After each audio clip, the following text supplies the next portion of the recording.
الفنان أحمد السيسي اتخرج من كلية الإعلام والتحق بالمعهد العالي للفنون المسرحية وقدم من خلاله العديد من المسرحيات كممثل وكمخرج كمان.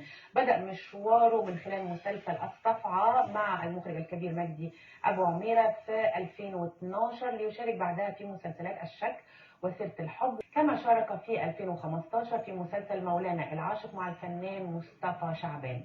كمان شارك الفنان أحمد السيسي في 2016 في الجزء السادس من ليالي الحلمية، وفي 2018 شارك في مسلسل لدينا أقوال أخرى مع النجمة يسرى وأرض النفاق مع محمد هنيدي. تعالوا معانا نشوف هذا اللقاء من خلال فلاش مع الفنان أحمد السيسي.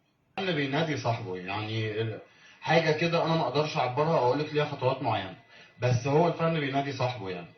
وأنا دورت على حاجة بحبها بجد عشان أخش فيها يعني. خريج إعلام تمام، لكن أنا لما حبيت أعرف أنا ممثل ولا لأ، ولا هو مجرد بس حب للموضوع أو أنا حتى مشاهد جيد أو كده، أنا رحت معهد فنون مسرحية وقدمت في حاجة اسمها دراسات حرة.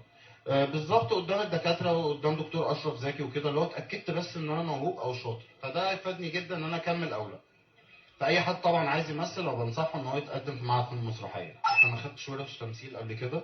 هو الموضوع بس تنميه مهارات، اما بمشاهده كتير اما بممارسه او بتدريب. يعني عمل ورا عمل ورا عمل، وبالذات المسرح بيعلم قوي للممثل ان هو يستخدم ادواته كويس وكده.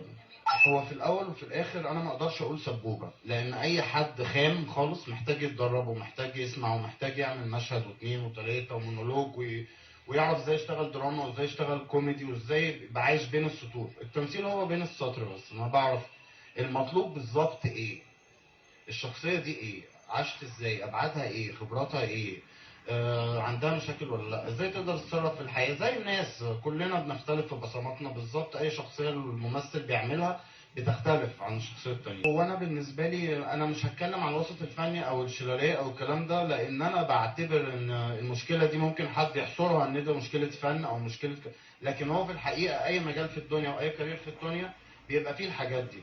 لكن هي الصعوبات الحقيقيه اللي واجهتني ان انا بس احط رجلي وسط الناس، ان انا اخد فرصه حقيقيه. وده بيبقى رخم جدا بالنسبه لاي حد بيبتدي طريقه او عايز يثبت حاجه او كده. اكيد طبعا في مواقف بتاثر في الانسان اصلا، وبالذات الفنان اللي هو اصلا احساسه اكبر حاجه عنده. مثلا كنت في فيلم والمفروض فيه 3 مشاهد، والمخرج الله يرحمه مش هقول اسماء يعني، لكن انا تعرضت ان البطل ده اول بطوله ليه، والمفروض انا في اول الفيلم وفي اخره وفي النص في مشهد، ورايح الاستاذ المخرج ناداني يعني، فرحت ان انا اعمل الدور بتاعي، فلقيت البطل بتاع العمل بيقول لي هو انت هتفتح الفيلم وتقفله؟ امال انا اعمل حاجه؟ طبعا انت واخد بطوله فيلم، وهو ده اللي بيميز النجم الحقيقي على فكره عن اللي مش نجم.